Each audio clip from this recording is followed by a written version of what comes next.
Well, hello everybody, Mr. Mack here. Um, Gosh, so much has happened since the last time we read chapters 12 and 13. Charlie got the last golden ticket. Grandpa Joe, after 20 years, jumped up out of bed. He's going to be the one to accompany Charlie to the chocolate factory, and just so happens it is the next day. Charlie gets the ticket, he goes home, and according to the ticket, the visitation to the wonderful Wonka chocolate factory is the very next day. Grandpa Joe is going to be the one to take him, and oh my goodness, how excited Grandpa Joe jumped right out of that bed after 20 years, jumped around and danced around and was so full of life. His eyes lit up, his life entered back into him. The last chapter before we stopped, chapter 13, they were there in the morning with the other 5 children and their parents. Charlie's there, of course, with Grandpa Joe. All the other 4 children, Veruca Salt and Violet Beauregard, Mike TV, Augustus Gloop, they were there with their mothers and fathers. And they're just waiting, but they're waiting impatiently, jumping up and down, and it's all their parents can do to keep them still and not to rush the gate and all that kind of stuff. Charlie, of course, is standing just as excited to get in, but waiting patiently with Grandpa Joe, holding his hand. And we heard from the people in the crowd. They were looking around, and none of them had anything good to say about any of the children from all the things they had read in the newspaper, about Violet's gum chewing and about Veruca being spoiled. She was even there in a mink coat. Augustus Gloop eating constantly, Mike TV glued to the TV, rude and disrespectful. The next chapter, chapter 14, is entitled Mr. Willy Wonka. I'm excited. Mr. Wonka was standing all alone just inside the open gates of the factory. And what an extraordinary little man he was. He had a black top hat on his head. He wore a tailcoat made of a beautiful plum-colored violet. His trousers were bottle green. His gloves were pearly gray. And in one hand he carried a fine gold-topped walking cane. Covering his chin there was a small, neat, pointed black beard, a goatee, almost like Mr. Max, except his is younger. And his eyes were the most marvelously bright eyes. They seemed to be sparkling and twinkling at the same time. The whole face, in fact, was alight with fun and laughter. And oh, how clever he looked, how quick and sharp and full of life. He kept making quick little jerky movements with his head, cocking it this way and that, and taking everything in with those bright, twinkling eyes. He was like a squirrel in the quickness of his movements, like a quick, clever old squirrel from the park. Suddenly he did a funny little skipping dance in the snow, and he spread his arms wide, and he smiled at the 5 children, who were clustered near the gates, and called out, "Welcome, my little friends. Welcome to the factory." His voice was high and fluty. "Will you come forward one at a time, please?" he called out, "and bring your parents. Then show me your golden tickets. Give me your name. Who's first?" The big fat boy stepped up. "I'm Augustus Gloop," he said. "Augustus!" cried Mr. Wonka, seizing his hand and pumping it up and down with a terrific force. "My dear boy, how good to see you. Delighted, charmed, overjoyed to have you with us. And these are your parents? How nice. Come in, come in. That's right. Step through the gate." Mr. Wonka was clearly just as excited as everyone else. My name," said the next child to go forward, "is Veruca Salt. My dear Veruca, how do you do? What a pleasure it is. You do have an interesting name, don't you? I always thought that Veruca was a sort of wart that you got on the sole of your foot. Oh, but I must have been wrong, mustn't I? How pretty you look in that lovely mink coat. I'm so glad you could come. Dear me, this is going to be such an exciting day. I do hope you enjoy it. I'm sure I will. I know you will. Your father? How are you, Mr. Salt and Mrs. Salt? Overjoyed to see you. Yes, the ticket is quite in order. Please go in. The next two children, Violet Beauregard and Mike TV, came forward to have their tickets examined, and then to have their arms practically pumped off their shoulders by the energetic Mr. Wonka. Shaking their hands. Shake, shake, shake. And last of all, a small, nervous voice whispered, Charlie Bucket? Charlie, cried Mr. Wonka. Well, well, well. So there you are. You're the one who found your ticket only yesterday, aren't you? Yes, yes. I read all about it in the morning paper. Just in time, my dear boy. I'm so glad and so happy for you. And this, your grandfather? Delighted to meet you, sir. Overjoyed, enraptured, enchanted. All right. Excellent. Is everybody in now? 5 children? Yes, good. Now, will you please follow me? Our tour's about to begin, but do keep together. Please do not wander off by yourselves at any time. I shouldn't like to lose any of you in this stage of the proceedings. Oh, dear me, no. I want to show you a picture of Willy Wonka. That's the man right there. Of course, you can apply the colors with your imagination. His plum-colored suit, his green pants, his gold-tipped cane, his black top hat, and his little goatee right there. He looks very, very clever. He most certainly does. Charlie glanced back over his shoulder and saw the great iron entrance gates slowly closing behind them. The crowds on the outside were still pushing and shouting. Charlie took one last look at them. Then, as the gates closed with a clang, all sight of the outside world disappeared. Here we are, cried Mr. Wonka, trotting along in front of the group. Through this big red door, please. That's right. Oh, it's nice and warm inside. I have to keep it warm inside this factory because of the workers. My workers are used to an extremely hot climate. They can't stand the cold. They'd perish if they went outdoors in this weather. They'd freeze to death. But who are the workers? Said Augustus Gloop. Oh, all in good time, my boy, all in good time, said Mr. Wonka, smiling at Augustus. Be patient. You shall see everything as we go along. All of you inside. Good. Come. Would you mind closing the door? Thank you. Charlie Bucket found himself standing in a long corridor that stretched away in front of him as far as he could see. The corridor was so wide that a car could easily have been driven along it. The walls were pale pink. The lighting was soft and pleasant. Oh, how lovely and warm, Charlie said. I know. And what a marvelous smell, answered Grandpa Joe, taking a long, deep sniff. All the most wonderful smells in the world seemed to be mixed up in the air around them. The smell of roasting coffee and burnt sugar and melting chocolate and mint and violets and crushed hazelnuts and apple blossom and caramel and lemon peel. And far away in the distance, from the heart of the great factory, came a muffled roar of energy, as though some monstrous, gigantic machine was spinning its wheels as it backpedaled.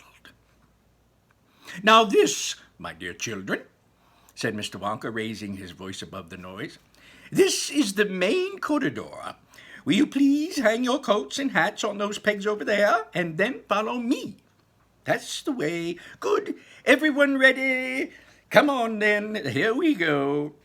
And he trotted off rapidly down the corridor with the trails of his plum-colored velvet coat flapping behind him, and the visitors all hurried after him. It was quite a large party of people when you come to think of it. There were 9 grown-ups and 5 children, 14 in all. So you can imagine that there was a good deal of pushing and shoving as they hustled and bustled down the passage, trying to keep up with the swift little figure in front of them. "Come on!" cried Mr. Wonka. "Get a move on, please. We'll never get around today. If we dawdle like this, we must hurry." Soon he turned off the main corridor into another slightly narrower passage. Then he turned left, then he turned left again, then right, then left, then right, then left, then right, then right, then left. The place was like a gigantic rabbit warren, with passages leading this way and that in every direction. "Oh, don't you let go of my hand, Charlie," whispered Grandpa Joe. Notice how all of the passages are sloping downwards," called out Mr. Wonka. "We are now going underground. All the most important rooms in the factory are deep down below the surface." "Why is that?" someone asked. "Well, there wouldn't be nearly enough space for them up here, up top," answered Mr. Wonka. "These rooms we're going to see, they are enormous. They are larger than football fields. No building in the world would be big enough to house them. But down here, underneath the ground, I've got all the space I want. There's no limit so long as I hollow it out." Mr. Wonka turned right, and then he turned left, and then he turned right again. The passages were sloping steeper and steeper downhill now. Then suddenly Mr. Wonka stopped. In front of him, there was a shiny metal door. The party crowded round. On the door, in large letters, it said, "The Chocolate Room." Well, that's going to be interesting. Oh, boy, I would love to be in that factory. Well, in my mind, I was. Roald Dahl is great at imagery. Imagery is when an author has great voice, has a way of describing things like no other. Each author has their own style. But imagery paints a picture for us so that we can see it like a movie in our head. We can see what Willy Wonka looks like. We can see the inside of that factory, the enormity of it, the enormous, the corridor being so long, as far as the eye could see, and the smells. Imagery appeals to all of our senses. What we see, what we smell, what we hear, what we taste, what we feel in a story. It's wonderful. So I even though I say I'd love to be there, in my mind I am. I can smell all of those smells, the coffee, the caramel, the chocolate, all of that, the hazelnut. Chapter 15 is The Chocolate Room. Now let me make sure I didn't miss a picture. I did. All right, so I showed you Charlie. This is Willie escorting everyone into the big door from the outside.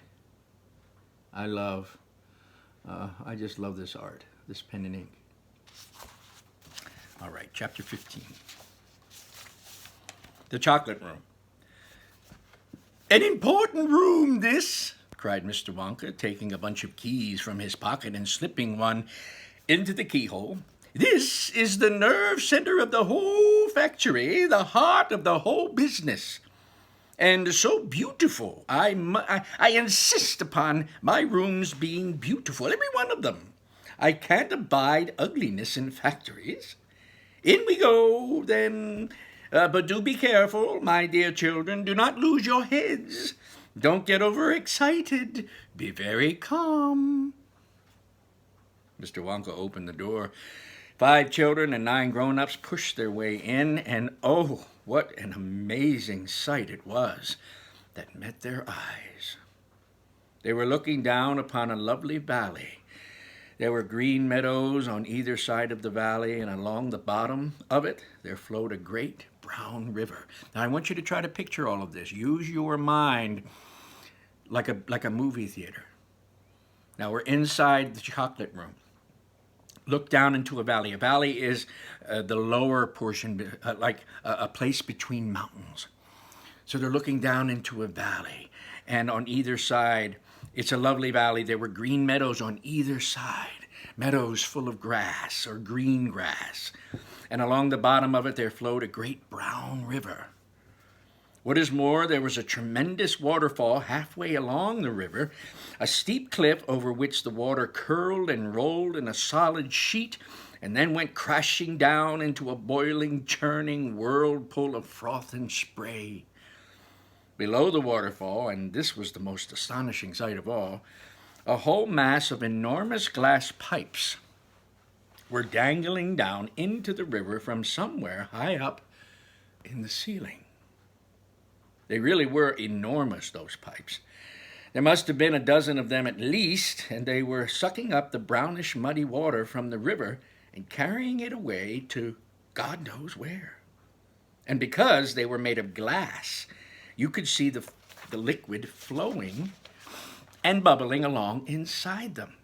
And above that, the noise of the waterfall, you could hear the nerve-ending sucking sound of the pipes as they did their work. Now, this brown river, if it's a river, it's brown, it's muddy. Most rivers are green, because of algae, but brown river, that's usually mud. However, we must remember, this is a chocolate factory. Keep that in mind. Graceful tree. Now I want you, this chapter is full of imagery. If you need to, close your eyes as I'm reading it so that you can picture this. Graceful trees and bushes were growing along the riverbanks, weeping willows and alders and tall clumps of rhododendrons and their pink and red and mauve blossoms. In the meadows there were thousands of buttercups. There! Cried Mr. Wonka, dancing up and down and pointing his golden-topped cane at the great brown river. It's all chocolate! Every drop of that river there is hot, melted chocolate of the finest quality. The very finest quality. There's enough chocolate in there to fill every bathtub in this entire country. And all the swimming pools as well. Isn't that terrific? And just look at the pipes. They suck up the chocolate and carry it away all to the other rooms in the factory where it's needed. Thousands of gallons an hour, my dear children, thousands and thousands of gallons. The children and their parents were too flabbergasted to speak. They were staggered. They were dumbfounded. They were bewildered and dazzled. They were completely bowled over by the hugeness of the whole thing. They simply stood and stared. Now, you know what I love about that paragraph? It's filled with synonyms. It's filled with words that kind of have the same meaning. It said that the parents and the children were staggered. They were dumbfounded. They were bewildered and dazzled. They were completely bowled over by the hugeness of this whole thing. So, using the clues there, imagining how the parents and the kids must feel seeing all of this, all of those words kind of mean what? They were dazzled, they were bewildered, they were dumbfounded, they were bowled over. Yes, they were in awe. They couldn't believe what they were seeing. It was like you seeing the greatest thing ever. You would be speechless. You would be just like that. The waterfall is the most important, said Mr. Wonka as he went on. It mixes the chocolate, it churns it up, it pounds it and beats it. It makes it light and frothy. No other factory in the world mixes its chocolate by waterfall, children. Oh, no. But it's the only way to do it properly. The only way. And do you like my trees? He cried, pointing with his stick. And my lovely bushes? Do you think they look pretty? I told you I hated ugliness. And of course, they are all edible. They're eatable. Edible. Eatable. all made of something different and delicious. And do you like my meadows on either side? Do you like my grass and my buttercups? The grass you are standing on, my dear little ones, is made of a new kind of soft, minty sugar that I just invented. I call it swudge. Try a blade. Please do. It's delectable. Try one. Automatically, everybody bent down and picked one blade of grass. Everybody, that is, except Augustus Gloop, who, took a big, gigantic handful. And Violet Beauregard, before tasting her blade of grass, we know what she did, right? Took the piece of world record-breaking chewing gum out of her mouth and stuck it carefully behind her ear. "Isn't it wonderful?" whispered Charlie. "Hasn't it got a wonderful taste, Grandpa?" "I could eat the whole field," Grandpa Joe said, grinning with delight. "I could go round on all fours like a cow and eat every blade of grass in the field." "Oh, try a buttercup," cried Mr. Wonka. "They're even better." Suddenly the air was filled with screams of excitement. The screams came from Veruca Salt. She was pointing frantically to the other side of the river. "Look! Look over there!" she screamed. "What is it? He's moving. He's walking. It's a little person. It's a little man down there below the waterfall. See it?" Everybody stopped picking buttercups and stared across the river. "She's right, Grandpa," cried Charlie. "It's a little man over there. Can you see him?" "I see him, Charlie," said Grandpa Joe excitedly. And now everybody started shouting at once. "There's two of them! My gosh, there is! There's more than two. There's 1, 2, 3, 4, 5. What are they doing? Where do they come from? Who are they?" Children and parents alike rushed down to the edge of the river to get a closer look. "Aren't they fantastic? No higher than my knee. Look at their funny long hair."